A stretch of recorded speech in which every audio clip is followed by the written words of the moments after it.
Assalamualaikum, salam sejahtera. Saya Kapten Rais daripada program Kurus Viral Lemak Tulin. Kononnya hari tu nak kurus masa bulan puasa, tapi tak kurus pun. Ditambah pula dengan makanan-makanan masa hari raya. Maka bertambah boroi lah korang, bertambah gemuk. Jadi untuk selesaikan masalah gemuk boroi korang tu, korang bolehlah join program Lemak Tulin. Yang bestnya program Lemak Tulin ni, kita tak pakai sebarang ubat, sebarang produk kurus dan juga sebarang alat. Masa program ni juga sangat fleksibel dan korang boleh buat dekat mana-mana sahaja walaupun dekat rumah. Dan tak kira apa pekerjaan korang. Dengan RM89 sahaja korang akan diajar A to Z, bukan setakat senaman, pemakanan dan macam-macam lagi dan rahsia yang boleh membuatkan korang kurus, inch loss, turunkan berat badan dalam masa yang singkat dan sihat. Korang sendiri pun dah tengok, dah ramai, hampir 10,000 orang dah join program Lemak Tulin dan 100% peserta berjaya, tak ada lagi yang gagal. Baik lelaki, baik perempuan, tak kira umur. Sekiranya tak ada kesan lepas habis program, kita bagi money back guarantee. Untuk lepas raya ni, kita hanya ada satu batch sahaja. Satu batch sahaja. Slot sangat-sangat terhad, masa yang terhad, jadi tunggu apa lagi? Klik link dekat bawah untuk join program Lemak Tulin. Jangan menyesal.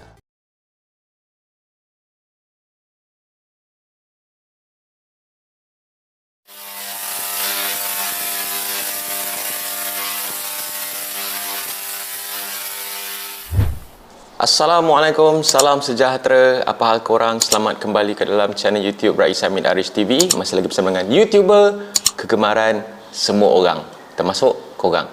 Rais Hamid, apa hal korang? Check it out now. Ya, bedu-bedu. Let's go. Come on yo. InsyaAllah. Bismillahirrahmanirrahim. Baru-baru ini pada 21 hari bulan 5 2022 telah diadakan majlis sambutan ulang tahun Veteran ATM yang ke 100. 100 yang diadakan di Dataran Pahlawan Putrajaya. Aku sebagai salah seorang veteran ATM, aku rasa masih tak terlambat lagi lah untuk mengucapkan selamat menyambut hari ulang tahun Veteran ATM yang ke-100. Alhamdulillah. Mengikut daripada artikel yang aku baca ni, katanya majlis ini turut dihadiri oleh Presiden VConnect Veteran ASEAN dari 8 buah negara iaitu Indonesia, Brunei, Kemboja, Vietnam, Thailand, Myanmar, Singapura dan juga Filipina. Satu ASEAN ni turun. Kalau daripada Malaysia tu biasalah Menteri Kanan Pertahanan, PAT dan div-div kehormat yang lain lah turut menghadiri upacara sambutan ni. Tapi malam semalam aku terima banyak DM suruh aku respon video yang diambil daripada Instagram Ustaz Abdullah Khairi ataupun UAK. Aku tak tengok lagi video ni, jadi kita tengok sama-sama kejap lagi. Sebelum tu, minta korang untuk tekan butang subscribe sekarang. InsyaAllah sebarang video-video yang korang suggest untuk aku bagi respon, insyaAllah aku akan respon dengan sebaiknya, secara neutral, secara logical thinking, secara logik dan sebagainya, dan insyaAllah boleh dijadikan asbab kebaikan dan pengajaran untuk kita semua. Jangan lupa untuk tekan butang subscribe sekarang. Now, tekan. Yang membuat tuntutan isu-isu veteran melalui tindakan tidak berhemah dan keterlaluan dalam pendekatannya. Tim ATM dan jawatan kuasa yang diwujudkan oleh tim ATM sah saja dianggap dan diakui sebagai jalan penyelesaian isu-isu veteran di negara ini. Sehubungan dengan ini, tim ATM melarang sama sekali ahli-ahlinya di seluruh negara terlibat menyertai mana-mana penganjuran perhimpunan yang tidak dihiraf oleh kepimpinan PPATM. Pada video ni dah diambil daripada TikTok Mr. Gobok. Aku tak sure siapa Mr. Gobok ni. First impression aku sebab. Thank you siapa yang forward dekat aku video ni. Berbalik kepada artikel yang aku baca awal tadi tu, dekat dalam ni juga ada kata pada masa yang sama Menteri Kanan Pertahanan turut menzahirkan setinggi-tinggi penghargaan dan terima kasih kepada veteran ATM atas keringat dan jasa yang diberikan dengan sepenuh komitmen sepanjang perkhidmatan dorang. Aku nak tanyalah. Ini ke cara kita berterima kasih dekat perwira negara? Ini ke cara kita berterima kasih yang kita kata kita menghargai perwira-perwira negara. Yang aku tengok yang berbaris tadi tu bukan veteran-veteran yang muda macam aku tau. Veteran-veteran yang hadir tu mostly veteran-veteran yang berkhidmat kemungkinan masa zaman kita berperang dengan komunis, zaman kita berperang dengan Jepun. Jadi aku nak tanya korang, especially kepada jawatan kuasa sambutan lah. Memang cara kita appreciate, kita nak tunjukkan kita terima kasih dekat veteran ATM ni memang dengan cara salai dorang dekat tengah panas. Adakah itu standard kita menghargai perwira negara veteran ATM dengan sidai dorang tengah panas macam tu? Sampai tahap tadi dekat dalam video tu kita tengok ada yang berdiri goyang-goyangkan kaki, ada yang macam gerak-gerakkan. Itu sebenarnya memang diajar masa kita dekat dalam tentera.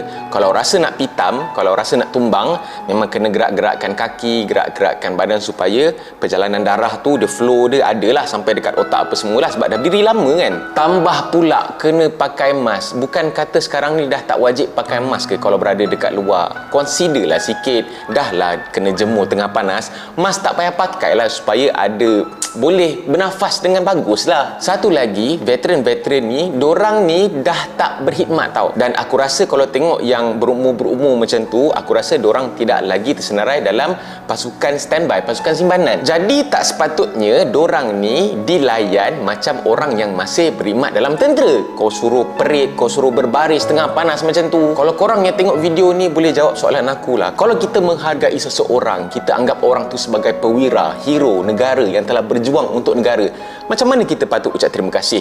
Kita layan diorang baik-baik, kita bagi keselesaan dekat diorang. Sepatutnya pada aku punya imajinasi lah, cadangan aku lah, kalau nak sambut dengan niat nak berterima kasih dekat veteran ATM ni, patut veteran ATM ni yang duduk bawah kemah, duduk dalam aircon, dapat duduk atas sofa.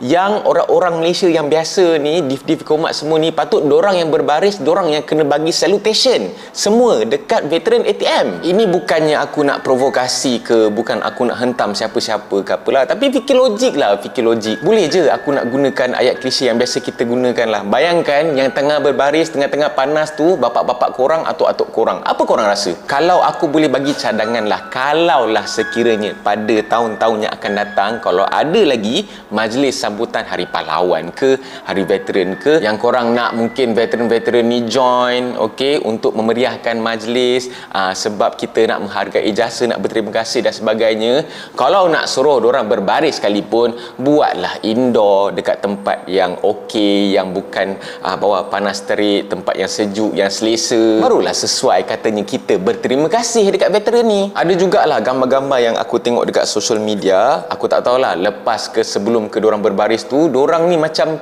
veteran-veteran ni bersepah-sepah duduk dekat tepi-tepi jalan, bawah-bawah pokok. Aku tak tahulah sama ada nak tunggu nak berbaris ke apa kan, tapi sedih lah tengok. Kalau nak diingat balik lah jasa-jasa, okey, veteran-veteran ATM ni yang mungkin berjuang masa zaman Jepun, zaman komunis, yang mungkin ada berjuang zaman kita nak merdeka apa semua dulu. Aku rasa kalau setakat perbarisan macam tu, lantaklah dalam dewan ke, tengah panas ke, aku rasa tak setimpal kalau kita nak menghargai jasa dorang dengan sambutan yang macam tu. Ada cara yang lagi bagus, ada yang cara lagi make sense untuk nak kata kita menghargai jasa veteran ATM ni. Boleh kata jasa dorang ni berjuang untuk negara kita ni tak terbalas. Okey, tak terbalas jasa dorang ni. Untuk pengetahuan korang lah, masa hari sambutan ni sebenarnya pagi tu aku ada run, aku berlari dekat Putrajaya lah, dekat Dataran Putra tu kan. Aku tengok memang ramai lah, ada segelintir veteran ATM ni, diorang parking dekat parking Masjid Putra dekat Putrajaya tu. So diorang naik satu bas lah.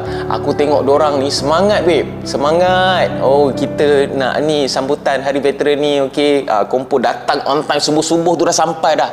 Nak naik bas, nak make sure diorang sampai on time, tak menyusahkan orang lain, tak kacau atur cara majlis dan sebagainya. Walaupun dah berhenti, walaupun dah jadi veteran ATM, tapi kita tengok attitude dorang, semangat dorang yang mungkin dorang still ada. Walaupun dorang dah berhenti daripada tentera, tapi dorang masih lagi bawa semangat, attitude tu ke dalam dorang punya civilian life. Dan itu yang kita balas Tapi kalau nak bising-bising pun buat apa kan? Benda dah jadi, benda dah berlaku. Jadi aku harap lepas ni sekiranya ada lagi sambutan-sambutan, tak kisahlah hari veteran ke, hari pahlawan ke, yang kita buat dengan tujuan, dengan niat nak menghargai, nak berterima kasih kepada veteran-veteran ni atas jasa diorang berjuang, berkhidmat untuk mempertahankan negara. Jangan buat sambutan sidai diorang dekat tengah panas macam ni lah. Kita pun tahu sekarang ni indeks UV apa semua sangat-sangatlah tidak sihat. Tambah-tambah diorang ni dah berumur. Kau bayangkan, kita takut nanti kena heat stroke lah, pitam lah dan sebagainya. Tambah pula diorang ni dah bukan askar dah, tapi kita kena ingat jasa diorang tu juga. Jadi selayaknya diorang boleh di-appreciate, diraikan dengan cara yang lebih appropriate, dengan cara yang lebih orang kata bermakna lah, bukan dengan cara salai sidai diorang dekat tengah panas ni. Aku rasa tak patut. Jadi minta tolong kepada jawatan kuasa sambutan, tolonglah ubahlah format, ubahlah cara kita menghargai jasa pahlawan negara kalau ada majlis-majlis atau sambutan-sambutan yang macam ni. Korang boleh share video ni. Aku nak tengok berapa ramai yang setuju. Mungkin juga ada yang tak setuju. Yang tak setuju tu aku tak tahulah apa nak cakap dekat korang kan. Dan sekiranya korang ada sebarang komen, bolehlah komen dekat ruangan komen dekat bawah. Aku nak dengar pula apa pendapat korang. Mungkin korang tak setuju dengan aku. Apa cadangan yang lagi bagus untuk kita hargai jasa veteran ATM ni daripada sudut pandangan korang lah. Ini daripada pandangan aku sebagai seorang veteran ATM juga, dan mungkin aku muda sikit lah. Macam biasa, jangan lupa untuk tekan butang like, butang subscribe dan juga butang loceng untuk notification video-video channel YouTube Rais Hamid selepas ini. Kita muhasabah diri kita, cek balik, okey, kita ni betul ke tak? Apa yang kita perjuangkan ni betul ke tak? Apa yang kita nak buat dekat orang ni betul ke tak? Apa impact dia dekat orang lain? Apa impact dia masa akhirat, masa kita nak jawab dengan Allah nanti? Jangan duk aniaya orang. Please, okey? Baiki diri kita, perbaiki amalan dan ibadah kita, tinggalkan perkara-perkara yang dilarang dan sucikanlah hati kita. Jangan duk hati busuk sangat. Okey, kita jumpa lagi dalam next video. Assalamualaikum. Bye bye. See ya.